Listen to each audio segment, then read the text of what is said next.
Welcome to another episode of the Goralnik Hour. Hope everybody's having a good Wednesday afternoon. How's everybody doing out there?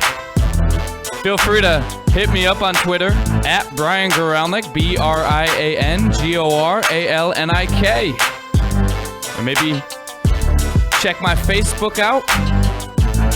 Add me. I always like friends on there.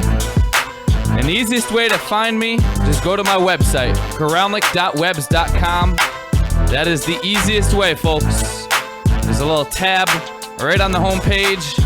You can link in with my YouTube, you link in with my Facebook, link in with my Twitter. Heck, you can even link in with my LinkedIn, I believe. My Instagram, too. I have that on there. It's a great day outside. Nice Wednesday afternoon. Hope you're listening on allnoiseradio.com. Just click on A&R Sports. Or download that app, Live 365. I keep mentioning it. It's because it's great. It's free. And it's the best way to listen to me. Let's get right into it. It's our recap lap. The Nationals are going for 8 straight wins, and they were at home last night versus the Diamondbacks. Steven Strasburg pitched a great game. He had 8 innings, 3 hits. He only allowed 1 earned run, and he struck out 4 batters, as the offense also provided more than enough help with a 6-run third inning, and the Nationals went on to win 8-1. And since the Nationals won, since Washington won, the Braves need to win to keep pace. They were in Pittsburgh against the Pirates, with Andrew McCutchen making his return. However, Andrew McCutchen went 0 for 4 as Aaron Harang and the Atlanta Braves rolled to win by the score of 11-3. Justin Upton had 5 RBIs in the game and also hit his 24th home run of the year. Yankees at home versus the Astros, and the game was tied going into the 9th. With 2 men on and 1 out, Chris Carter was in the batter's box. And now going into that at-bat, he was 0 for 4 with 4 strikeouts. But he got up on a 3-0 count from David Robertson. And Robertson gave him a fastball right down the middle that Chris Carter just absolutely demolished to left center. And it was a 3-run game-winning shot. Houston went on to win the game 7-4. Seattle visiting A.J. Burnett and the Phillies, but Iwakuma dealt a gem for the Mariners as they got a 5-2 win. And after the game, Burnett said he's considering retirement after the season. He says he does not want to return to the Phillies. Well, he's 6-14 on the year with a 4.42 ERA. Maybe that's not a bad idea. Rays and Tigers in Tampa Bay. And this game was back and forth. The Rays had a strong start until Detroit tied it, then eventually took the lead, only for Tampa Bay to retie the game. Finally, in the 11th inning, somebody was able to pull ahead and stay ahead. Then Hunter, then Cabrera. And he shoots one in the air to right field, sinking. Kiermaier diving, trying, rolls one. Kinsler is off to the races. He is on his way to third, and Ian is in there safely. One of the things that happens to you when you're a corner outfielder and you leave your feet and you do not make the play, you're going to give up a double and a triple if a guy can really run like Ian Kinsler.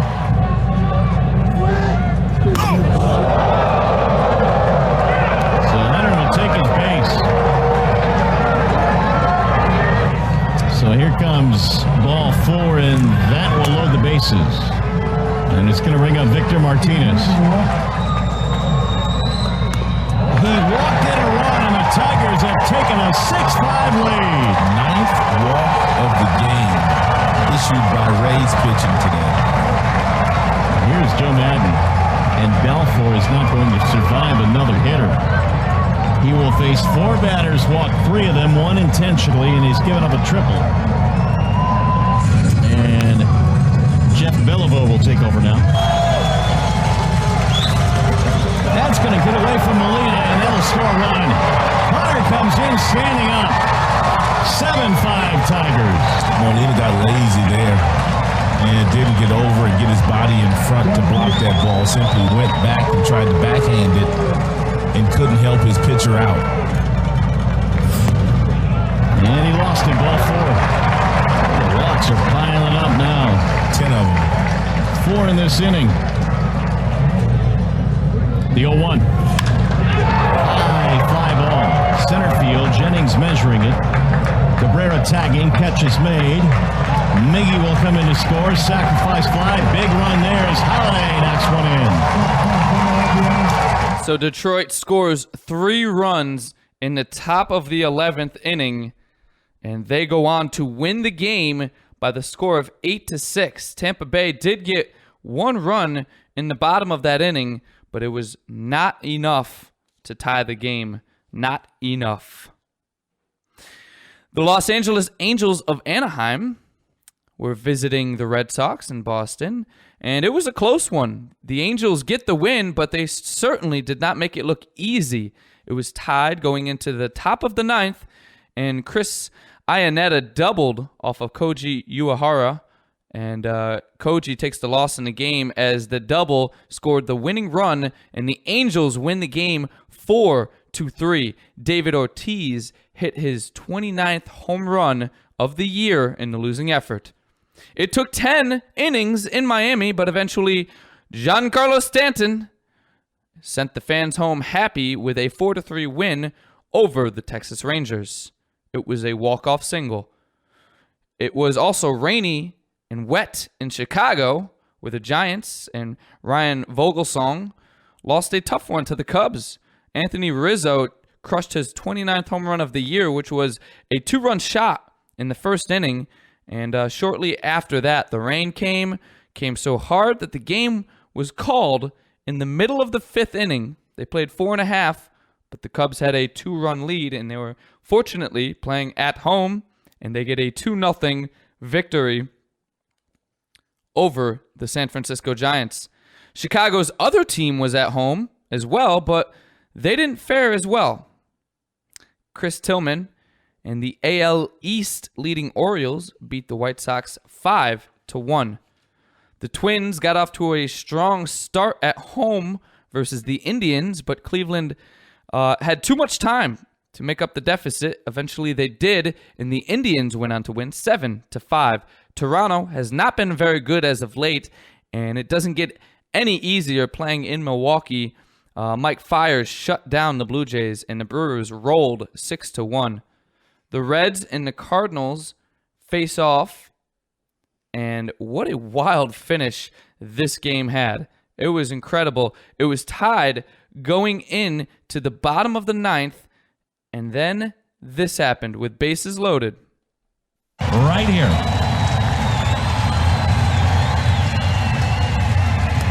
Jay is hit by the pitch. What do you know? On a night we salute the troops. This one's for you with a walk-off. Today we bring back Greg Gibson, who earlier this season got a walk-off by being hit by a pitch. The National League leader in being hit by pitches gets a walk-off again. I don't think I have ever seen that personally. Obviously, it's happened before, but I don't think I've ever seen it where bases loaded in the bottom of the 9th, tie game, and the pitcher hits the batter. It happened to be John Jay, and it was a walk-off hit batter as the Cardinals end up winning the game by a score of 5-4. Detroit won, so will they gain a game on the AL Central leading Kansas City Royals? Well, James Shields and Omar Infante have different plans for the Royals. Infante went 4 for 5 with 4 RBIs, and James Shields picked up his 12th win of the season as Kansas City cruised past Colorado 7-4. The Oakland Athletics were at home trying to break a 5-game skid, and luckily for them, the Mets were in town. However, the game was tied in the 4th inning, and Oakland had the bases loaded. And Coco Crisp was up at the plate.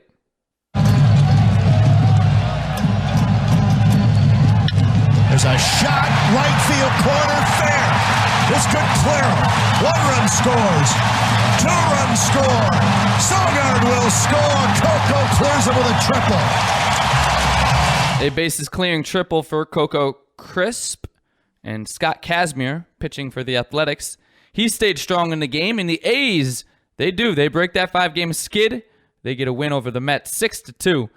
And finally, the Dodgers hosting the Padres, and Carl Crawford had himself a huge night. He went 3 for 3 with 3 runs, 3 RBIs, and a walk in the game. The Padres made it kind of close at the end, but LA held on for the victory. 8-6, they win the game.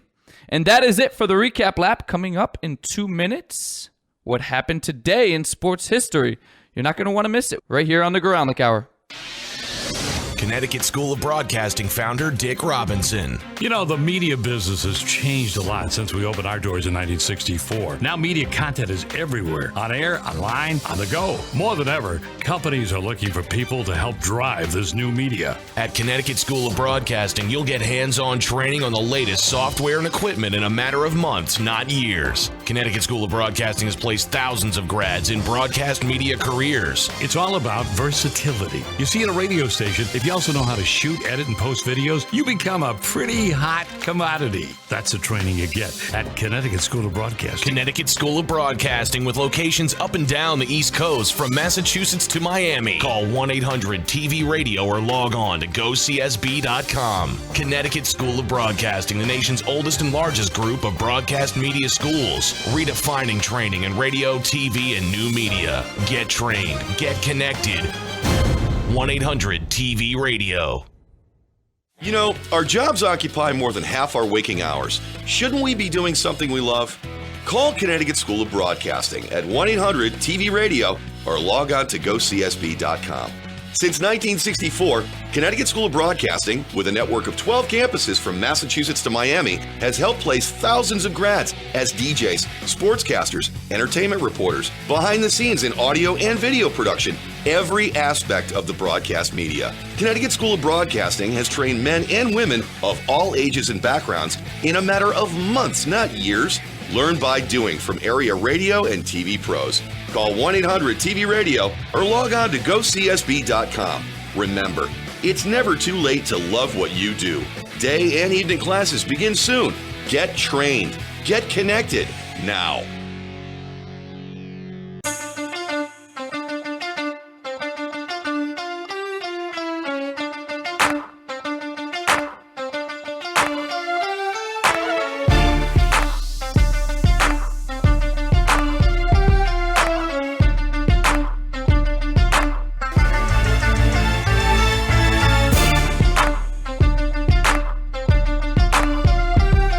Welcome back to the Goralnik Hour.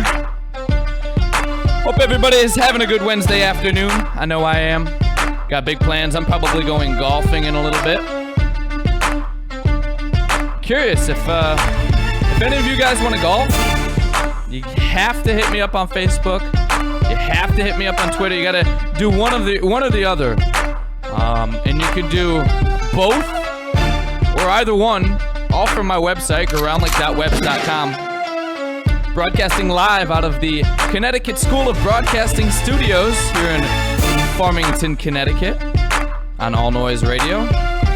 Connecticut School of Broadcasting. Learn by doing. That's what I am, and that's what I did.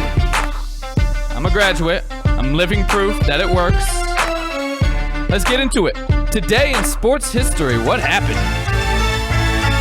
Well, way back in 1968, on August 20th, obviously, jockey Earl Sandy, who won the Kentucky Derby 3 times, passed away. We hope that Earl is resting in peace. I'm sure with 3 Kentucky Derbies under his belt, I'm sure he is resting in peace. In 1998, on this day, August 20th, St. Louis's Mark McGwire crushed his 50th home run of the season, and he became the first player to reach the 50 home run plateau in 3 consecutive seasons. I remember watching that on television. My grandfather was a Cardinals fan, and I remember I was at a restaurant, but we stopped and looked in at a TV at the bar, and we saw that home run. It was big news. It was big stuff. Unfortunately, it came with an asterisk because he took steroids. In 2007, Atlanta QB Michael Vick, he pled guilty to charges stemming from the dogfighting ring. That was a tough day for Mr. Michael Vick. And he ended up getting back into the NFL, of course, but certainly a big, big stain on his career, which overall, looking at just his stats and performance, it's a pretty good career. He has certainly learned and matured since then. In 2009, speaking about ending careers, August 20th, 2009, former Giants wide receiver Plaxico Burress pled guilty in a felony weapons charge, and he would go on to serve 20 months in prison. This was stemming from the club incident where he shot himself in his own foot.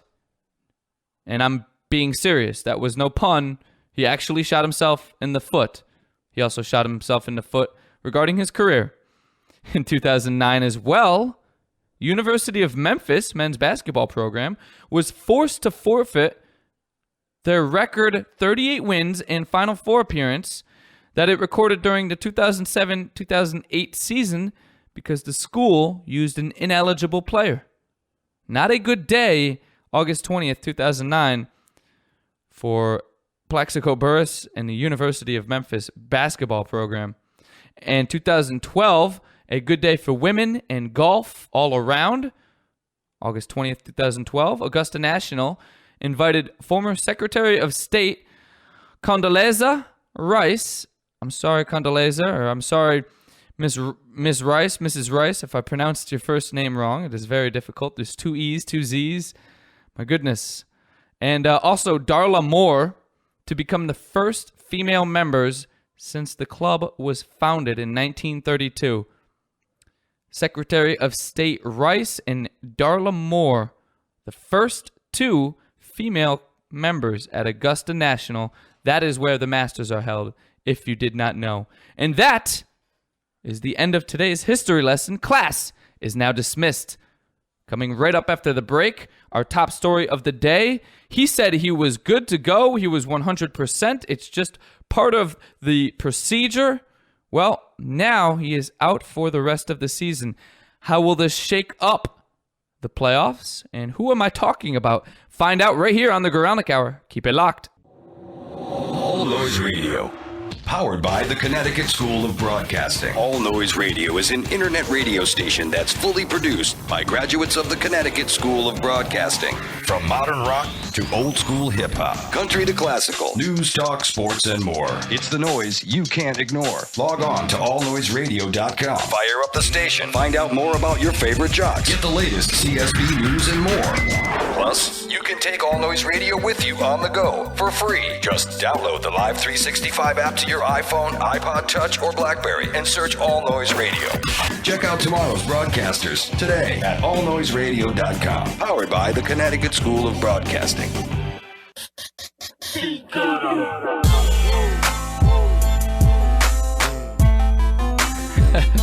Welcome back to the Goralnik Hour.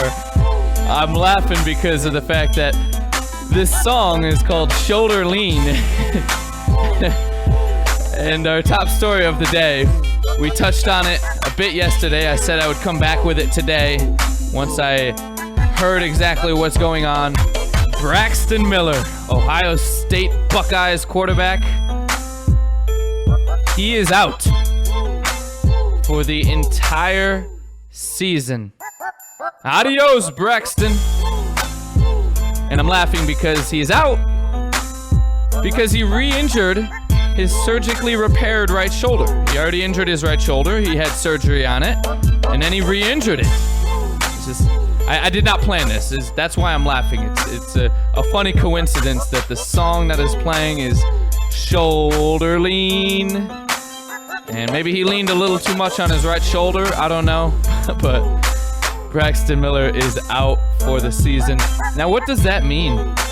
Well, that means that redshirt freshman JT Barrett will now be the starter.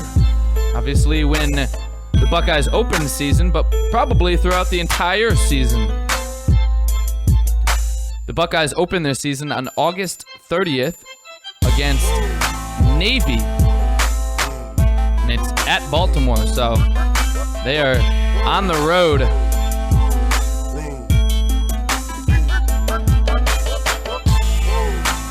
Braxton Miller was a Heisman candidate. He is now gone. He wants to come back next year.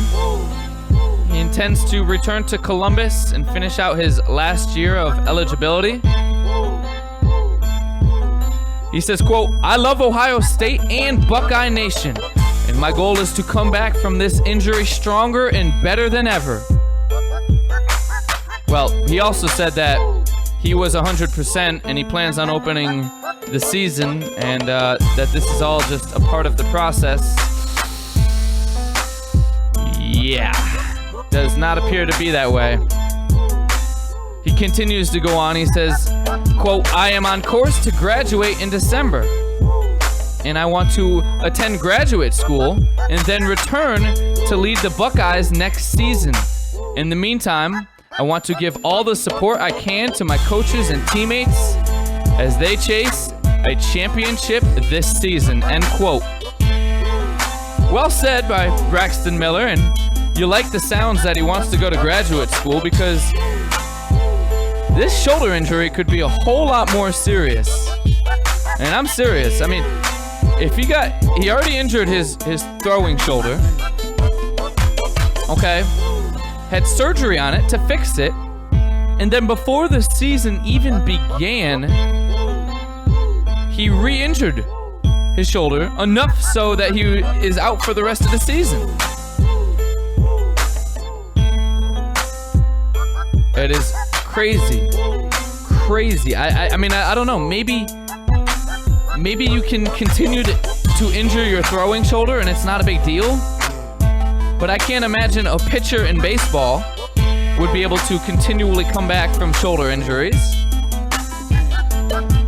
Can't imagine a quarterback will be able to do the same either. I mean, that's your throwing arm. That's your bread and butter, baby.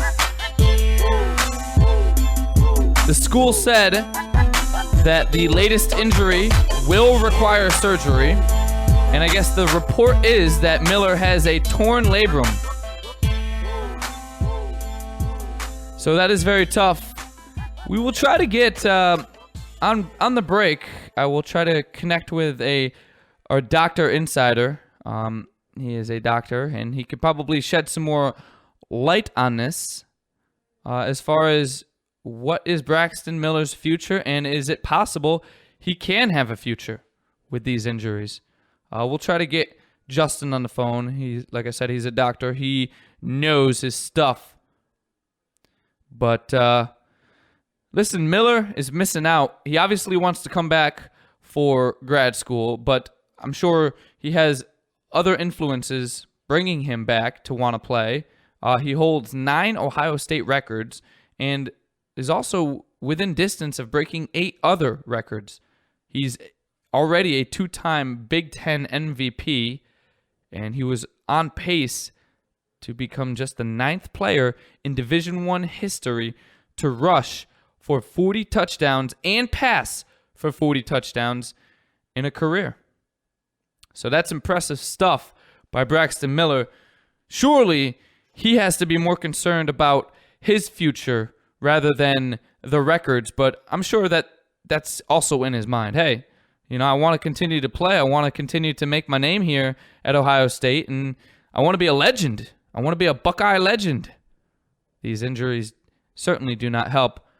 Coming up in 2 minutes, right after the break, we got Adam's Fantasy. Our fantasy insider, Adam, will join us on the Line and Billard hotline, and we will talk NFL, professional football with him.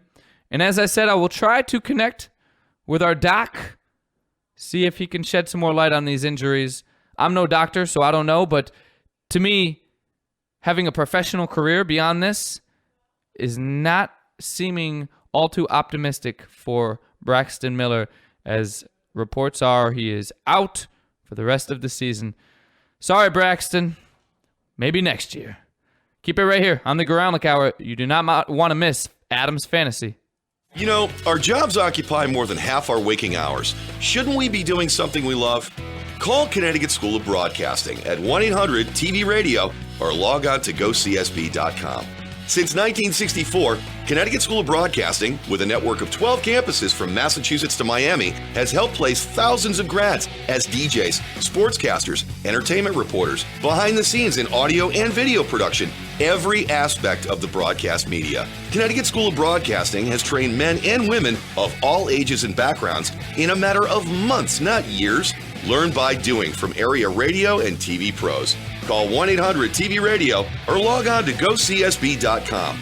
Remember, it's never too late to love what you do. Day and evening classes begin soon. Get trained. Get connected now. It's been 48 years. Connecticut School of Broadcasting has helped place thousands of people, just like you, in exciting careers in radio, television, and the new media. At Connecticut School of Broadcasting, our hands-on approach is different.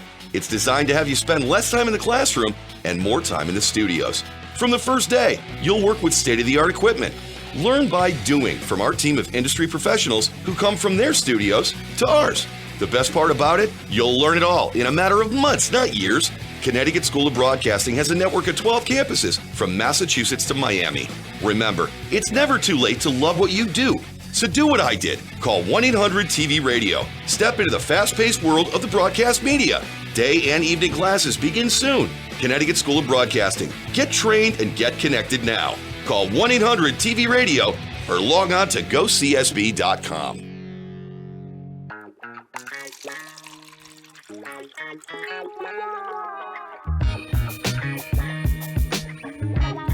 Welcome back to the Goralnik Hour.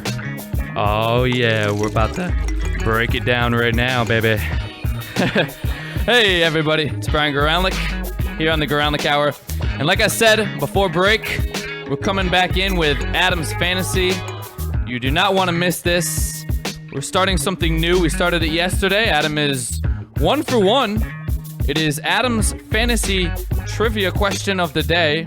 Well, sports question of the day. It's not really fantasy related, but he is our fantasy expert insider, and he joins us right now on the Line and Billard hotline. Adam, what's going on today? Not much, Brian. How are you? You sounded like a love doctor show with your opening. Yeah. We had the beat in the background came in real smooth, real jazzy. So I don't know. It just kind of sometimes it kicks in. You're like that old Saturday Night Live skit with Tim Meadows. I think he was the love guru. The love doctor. Or like Steve Smith, Stephen A. Smith, the love doctor. So Adam, as I said, we are doing a new segment. Part of your segment. It's new though. It's your sports trivia question of the day, and let's get into it. All right, Adam. Here's your question. 22 players have won 4 Super Bowls for one NFL team. Can you name that NFL team? Well, I'm going to guess it's the Pittsburgh Steelers of the 70s, and my reason behind that is because they were dominant. They won a lot of Super Bowls, and free agency and, moving from team to team to team wasn't as big of a popular thing in the 70s as it is now. So my guess would be the 70s Pittsburgh Steelers. I'm not going to be able to name you 22 players, but I'm going to guess that that's the team. And ding, ding, ding, ding, ding, ding, ding. You got it. You are 2 for 2, my friend. Well done. Well done indeed.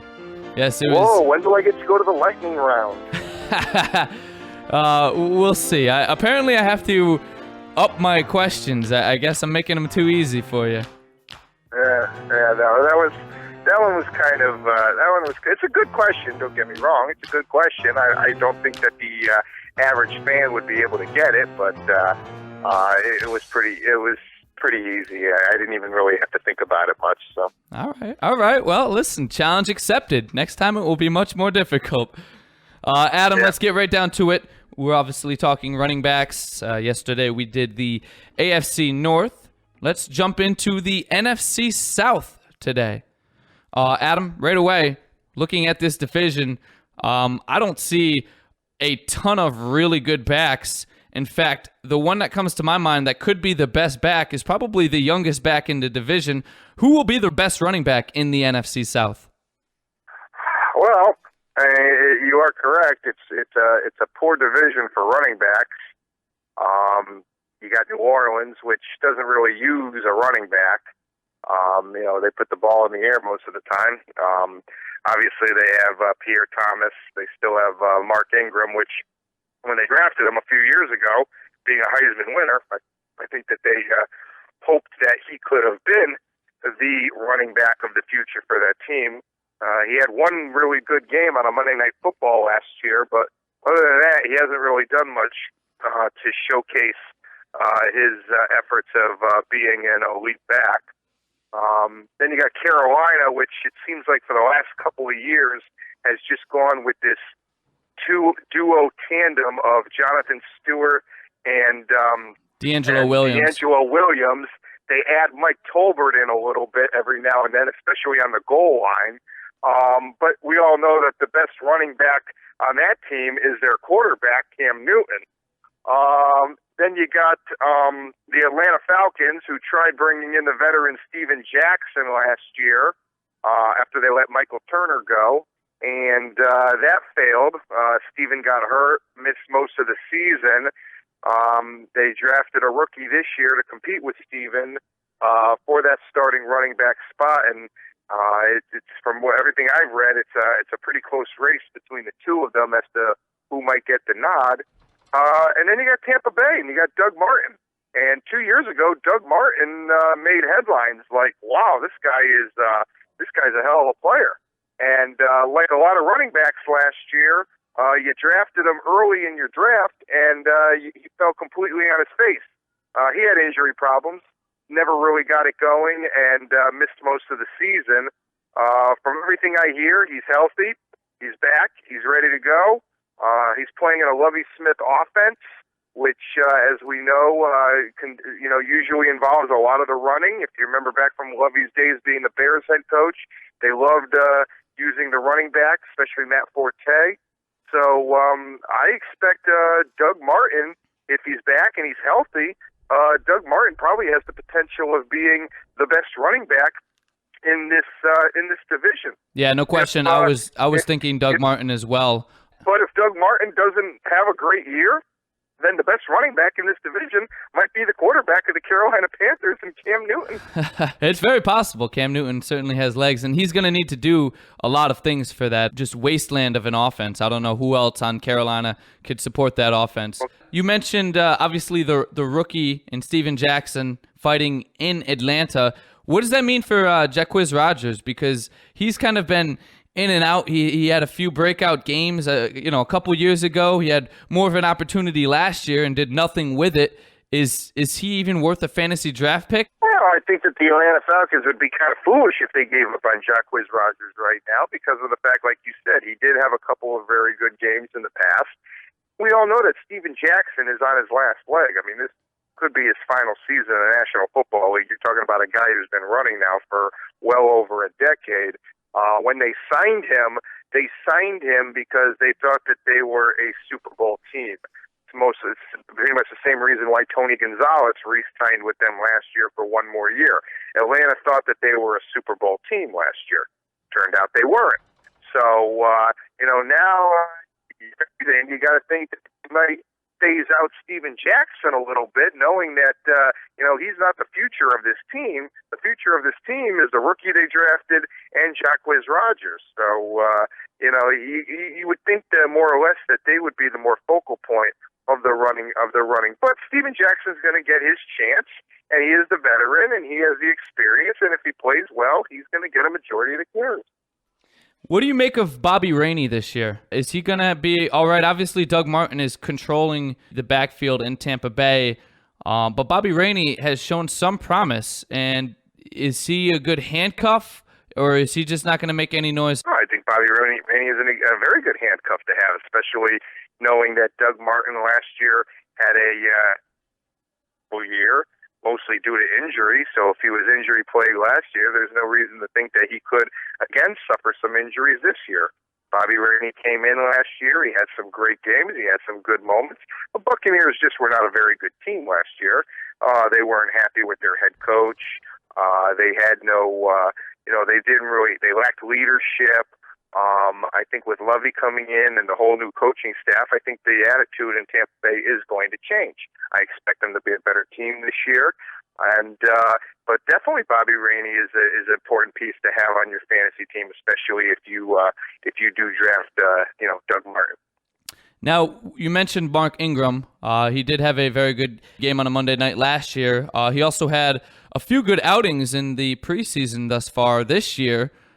Can he have a breakout year, or is that offense just not set up for any running back really to succeed?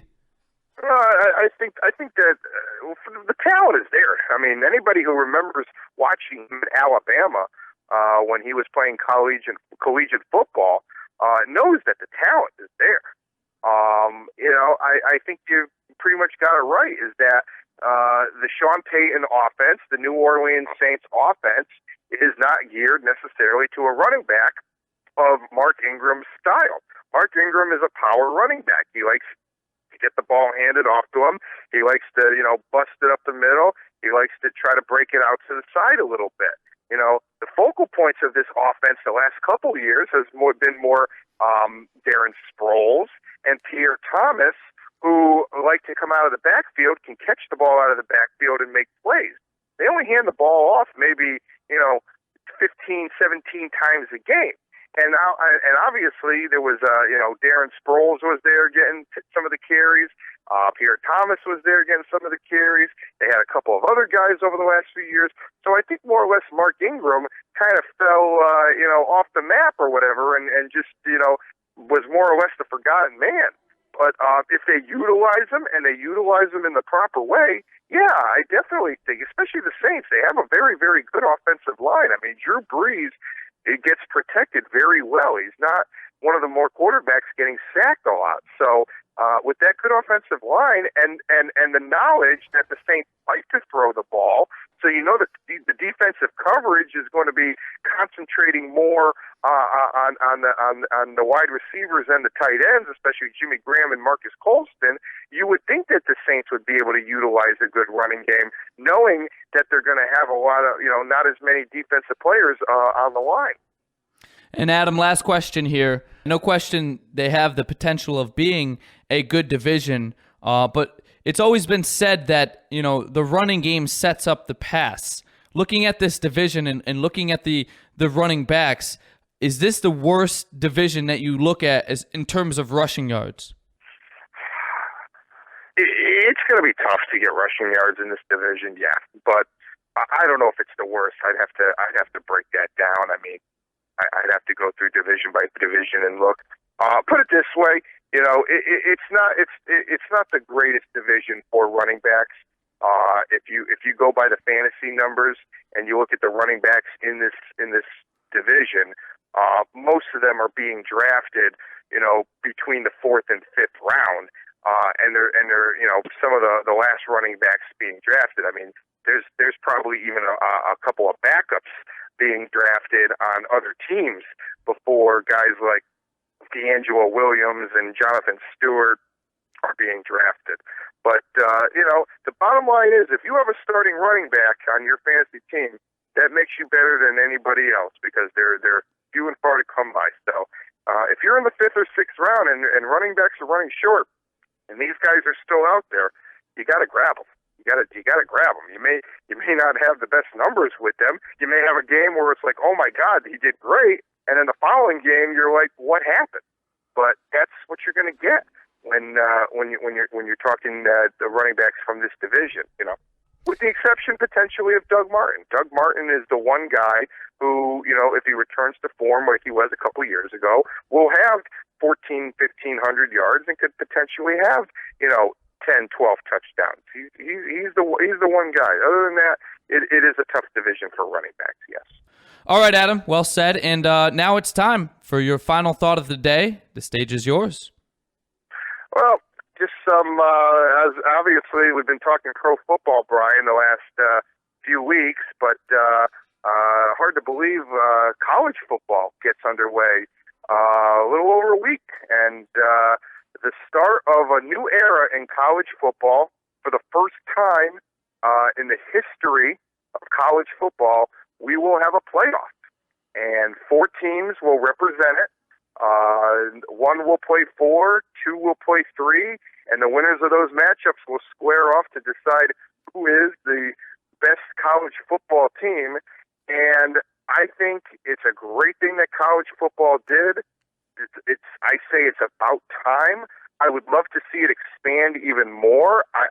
You don't want to get too crazy. I mean, this isn't the NCAA men's basketball tournament where you're going to invite 64 teams, but if they expanded it to 8, I wouldn't mind that one bit, but I'm glad to at least see that they've done it.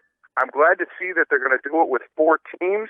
There's been many years in the past that the BCS has only represented 2 teams, and there's been a 3rd team which has had a big argument and a well-deserved one that they could be in that game as well.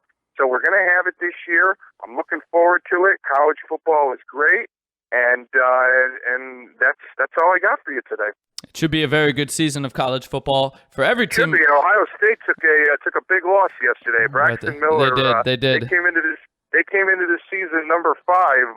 They've had 2 undefeated seasons each of the last couple of years under Urban Meyer. One of them didn't count because they were on suspension, but they took a big hit this year. They were right there. They came in number 5. Only Florida State, Alabama, Oregon, and Oklahoma were ranked better than them.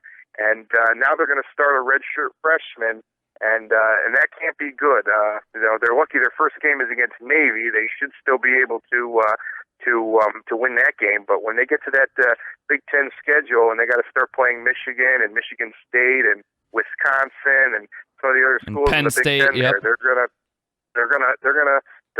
gonna be in a little bit of trouble, I think. Yeah, no question. He is Adam, our fantasy expert insider. Adam, thank you for joining us on the Line and Billard Hotline, and we'll talk to you tomorrow. Talk to you later, Brian. Thank you. He knows his stuff, our fantasy expert insider. And beware, you have been forewarned. Stay away from the NFC South in terms of running backs. Definitely a difficult division to find rushing yards. Not a lot of talent and not a lot of offenses set up properly for running backs to succeed. Also, a very good defensive division as well. Coming up right after the break, we'll take a quick break, but we'll be back with Double Dose. If you don't know what it is, stay tuned and find out. And we also will be joined by our doctor expert insider.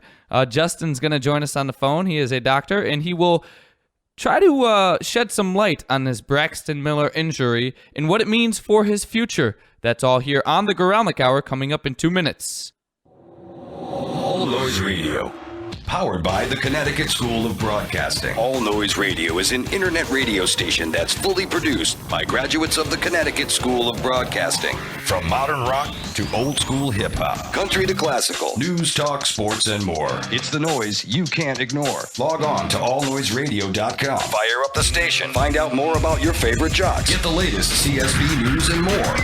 Plus, you can take All Noise Radio with you on the go for free. Just download the Live 365 app to your iPhone, iPod Touch, or BlackBerry and search All Noise Radio. Check out tomorrow's broadcasters today at allnoiseradio.com. Powered by the Connecticut School of Broadcasting. You know, our jobs occupy more than half our waking hours. Shouldn't we be doing something we love? Call Connecticut School of Broadcasting at 1-800-TV-RADIO or log on to GoCSB.com. Since 1964, Connecticut School of Broadcasting, with a network of 12 campuses from Massachusetts to Miami, has helped place thousands of grads as DJs, sportscasters, entertainment reporters, behind the scenes in audio and video production, every aspect of the broadcast media. Connecticut School of Broadcasting has trained men and women of all ages and backgrounds in a matter of months, not years. Learn by doing from area radio and TV pros. Call 1-800-TV-RADIO or log on to GoCSB.com. Remember, it's never too late to love what you do. Day and evening classes begin soon. Get trained. Get connected now.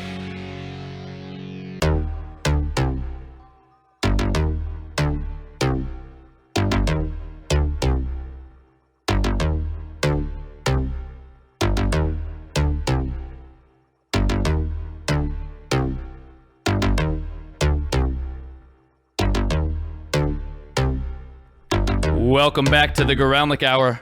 It's time for Double Dose. Let's hit the bar and get a couple of rounds, huh? How about that? Started off here. We talked about this yesterday as well. And I said, the finger, well, you might as well have just given it in a mirror to yourself because you fingered yourself with that. Johnny Manziel. Sorry, my friend, but you lost the starting job to Brian Hoyer. That's it. Mike Pettin finally came out, even though he came out and he said he wasn't ready. He, I guess, changed his mind and said, hey, wait, I am ready to announce my starting quarterback. And his name is Brian Hoyer. Sticking on the Browns real quick on round one. He also mentioned how Josh Gordon in the loss on Monday night was very lazy. He was not happy with Josh Gordon's performance whatsoever. There was a lot of plays that he seemed to give up on. You know, I don't disagree at all. I actually kind of saw that myself. And if you're Josh Gordon, I mean, I guess what do you have to play for? You know you're getting suspended, so no reason to go 100% and get injured here early on.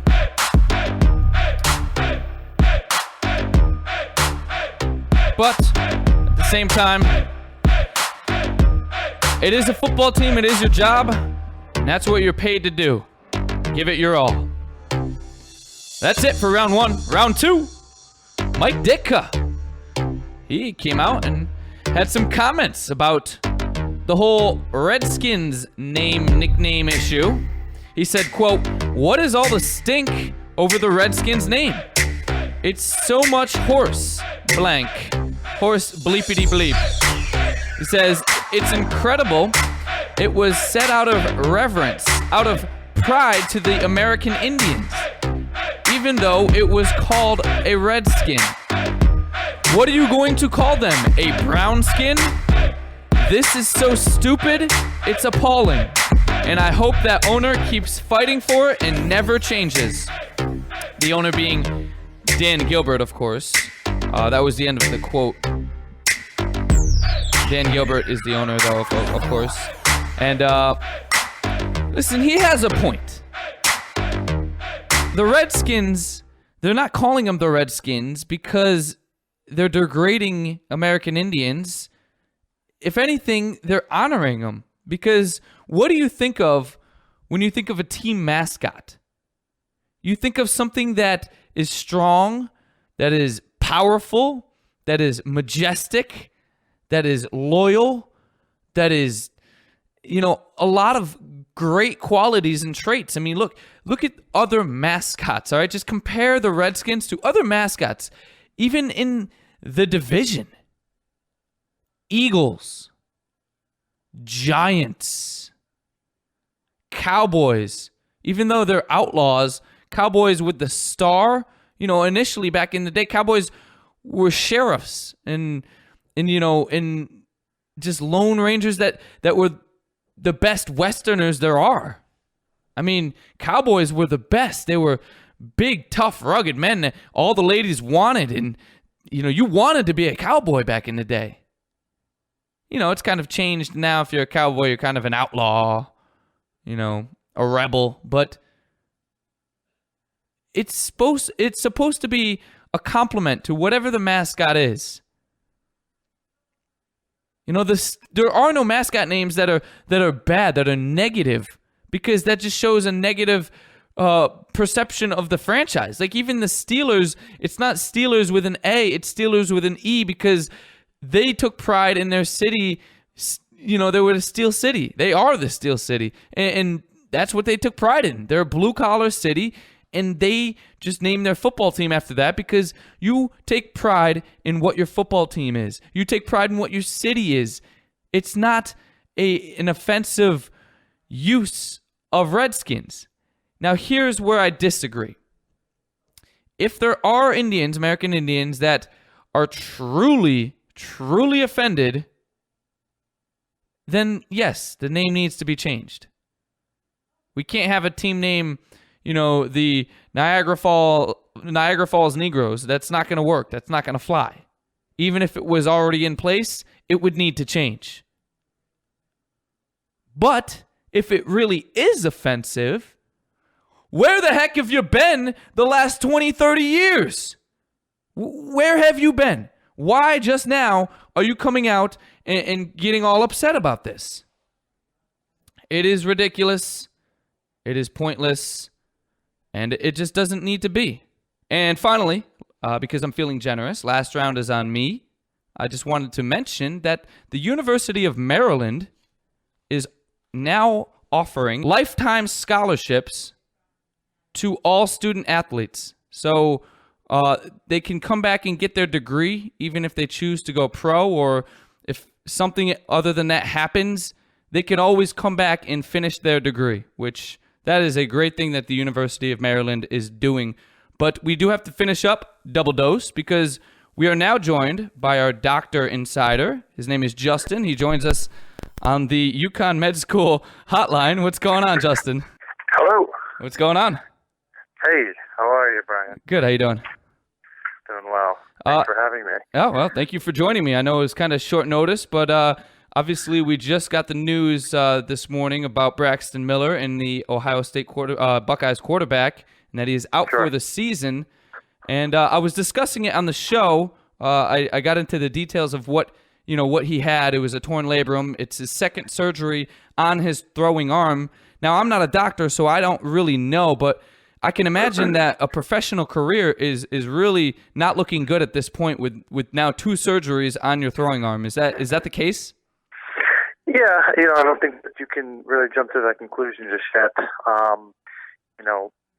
Athletes and anybody in general who, for this type of tear, with the proper rehabilitation and strength training, can recover full function and can oftentimes return to their level of, physical intensity that they were at prior to the injury. Certainly, in his situation, to have this recurrent injury so soon after the first one, raised concern. But unfortunately, in his profession and his position, these types of injuries can be seen. Now, I know with a concussion, you get one concussion, the chances for another concussion are, greatly increased. Is that now the case with this guy's shoulder?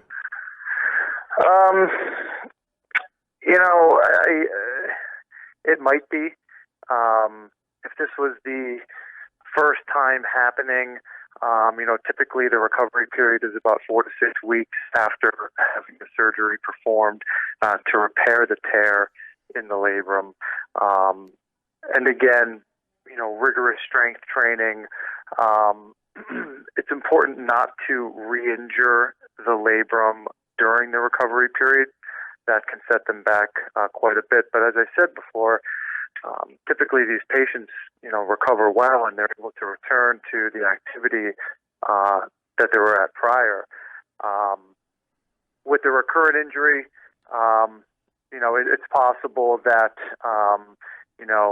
there may be some additional scarring left over that it may place him at a higher risk for re-injuring the same shoulder, sure.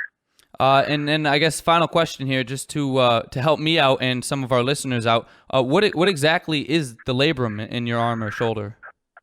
Right. So the labrum actually it's a piece of cartilage, and if you think about the shoulder joint, it's got two components. It's got the bone in the arm, in the upper arm, called the humerus, and it inserts into the shoulder joint, where the head of the humerus or the ball inserts into the shoulder joint. That's where the labrum is, and it's a thin rim of cartilage that really kind of functions two ways. It kind of stabilizes the upper arm bone in the socket, and it also acts as an attachment point for other structures or other tissues in the joint. So any kind of trauma, certainly to the shoulder, or any kind of repetitive motion, that may be a throwing motion in the case of a quarterback, all those kinds of motions can put you at risk for either tearing the labrum, which I believe is the case of Braxton Miller, but you can also do other damage to the labrum in a sense that the cartilage can actually just completely come off, and again would need to have surgery to reattach it. So there's multiple ways of injuring the labrum, but in general terms, it's just a piece of cartilage in the shoulder joint, not an actual muscle. Justin, thank you very much for clarifying that for us. It does not sound like that a future in the NFL is definitely out of the picture, but definitely doesn't look positive for him. Time will tell. Yes, certainly. Justin, thank you again for joining us on such short notice. All right, thanks, Brian. And that was Justin, our doctor insider. He is a doctor. He's a med school student. He went to UConn Med School, so he joined us on the UConn Med School hotline. He knows what he's talking about.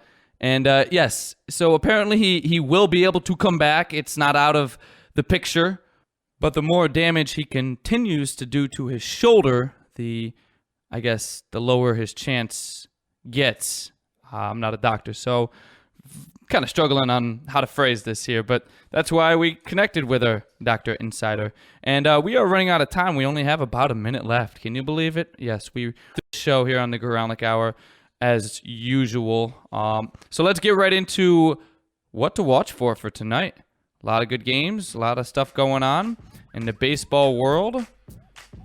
Arizona visiting Washington. Rourke on the mound. They got to be feeling pretty good about that. Rourke trying to solidify his position as maybe the fourth starter during the playoffs. He's kind of competing with Gio Gonzalez. That's at 7:05 tonight.